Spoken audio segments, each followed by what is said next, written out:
નમસ્કાર, કલમ યુદ્ધ સમાચારની સાથે હું છું આપની સાથે પાયલ બામભણિયા। તો જોઈએ આજના મહત્વના સમાચારમાં। સુરત ગુજરાત પોલીસ વડા દક્ષિણ ગુજરાતની મુલાકાતે। સુરત પોલીસ કમિશનર અને રેન્જ આઈજી સાથે કરી બેઠક। લોકસભા ઇલેક્શન શાંતિપૂર્ણ થતા અધિકારીઓ સાથે બેઠક કરી। સુરત પોલીસને આપ્યા અભિનંદન। સુરત પોલીસે કરોડોના ડ્રગ્સ પકડવા મામલે અભિનંદન પાઠવ્યા। ગુજરાતની અલગ અલગ એજન્સીઓએ કરોડો રૂપિયાનું ડ્રગ્સ ઝડપી પાડ્યું છે। ખાસ ગેંગ સામે ગુજરાત પોલીસ કડક કાર્યવાહી કરી રહી છે। બ્યુરો રિપોર્ટ, કલમ યુદ્ધ સમાચાર, સુરત।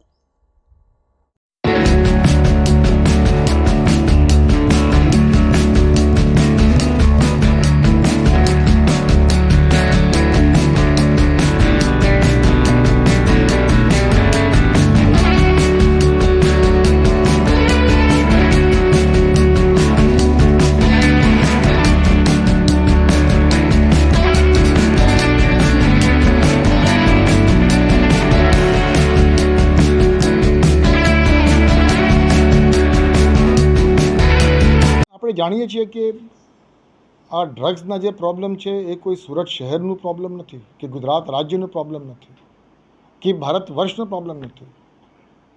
આ તો એક ઇટ્સ અ ગ્લોબલ પ્રોબ્લેમ।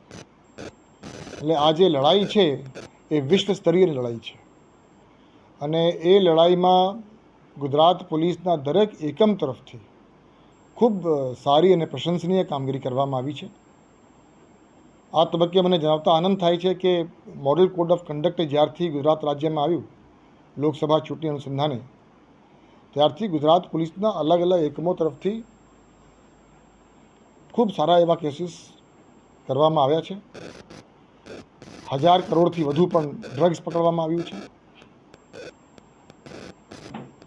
અને અમુક જે ગેંગ્સ છે એ ગેંગનો પર્દાફાશ કરવામાં આવ્યો છે।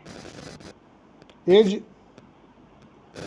સિલસિલા, એ જ પ્રક્રિયામાં સુરત શહેર પોલીસ તરફથી પણ ખૂબ પ્રશંસનીય કામગીરી થઈ છે અને છેલ્લે જે એક એમડીના 1 કરોડના જે કેસ થયા છે એમાં પોલીસ કમિશનર શ્રી સુરત શહેર સાથે મારે આ અંગે ઊંડાણમાં ચર્ચા થઈ છે અને ટોપ ટુ બોટમ એપ્રોચ સાથે આ સમગ્ર ઘટનાની તપાસ થાય એના માટે એમના તરફથી તમામ જરૂરી મહેનત કરવામાં આવી રહી છે। ધન્યવાદ, થેન્ક યુ।